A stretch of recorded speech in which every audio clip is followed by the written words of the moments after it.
మత్తయి సువార్త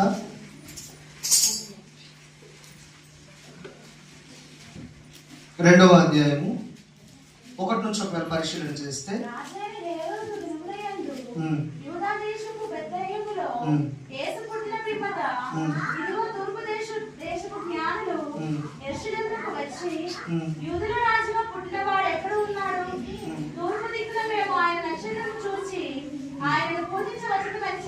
చాలండి. దేవునికి స్తోత్రం. హల్లెలూయా. పిల్లలు కొంచెం సైలెంట్ గా ఉండండి. నేను ఒక 10 నిమిషాలే, మళ్ళీ మీరు మాట్లాడితే నేను ఎక్కడికో వెళ్ళిపోతాను, అంటే కాన్సెప్ట్ నుంచి బయటకు వెళ్ళిపోతున్నాను.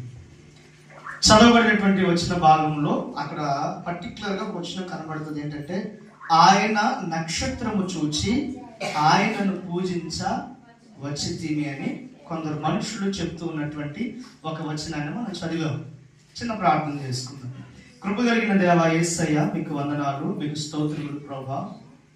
మీ దాసుడికి మీరు ఇచ్చినటువంటి వాగ్దానమును బట్టి నీవే మాట్లాడండి, నీవే సహాయకులుగా ఉండి అయా మీరు మీ నామము మహిమ కలిగినట్లుగా మీ చిత్తాన్ని జరిగించమని యేసుక్రీస్తు నామం పేరిట అడిగి వేడుకుంటూ ఉన్నాను పరమ తండ్రి, ఆమేన్. దేవునికి స్తోత్రం.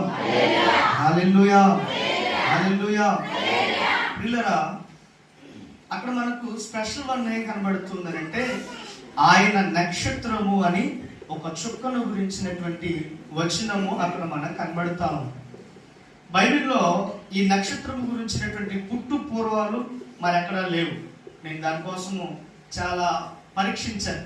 ఈ నక్షత్రం ఎప్పుడు పుట్టింది, ఎక్కడ పుట్టింది, ఎక్కడి నుండి వచ్చింది, ఈ నక్షత్రం ఎప్పుడు చచ్చిపోయింది అనే దాని కొరకు నేను చాలా ప్రయత్నం చేశాను, ఎక్కడా దొరకలేదు. అయితే నాకు దొరికినటువంటి కొన్ని సందర్భాలను నేను మీకు తెలియచేయాలి అని ఆశపడుతా ఉన్నాను. ఆకాశంలో ఒక నక్షత్రము పుట్టడం వలన మేము ఆ నక్షత్రమును చూసి మేము ఇక్కడికి వచ్చాము అనేటువంటి ఒక మాటను మనం చదివాం. అంతేనా? ఇంకేమైనా చదివామా? చెప్పండి, మీరు మాట్లాడాలి. చాలా మందికి నోర్లు ఉన్నాయి కానీ ఎందుకులో ఉపయోగం అనుకుంటున్నారేమో. చెప్పండి, బైబిల్ అదే చదివామా? కొంచెం చెప్పండి, ఏం చదివాము? అదే చదివాము. నక్షత్రాన్ని చూచి మేము వచ్చామని చెప్తా ఉన్నారు.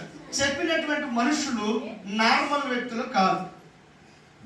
నక్షత్రాన్ని చూచి వచ్చాము అని చెప్పేటువంటి మనుషులు మామూలు వ్యక్తులు కాదు.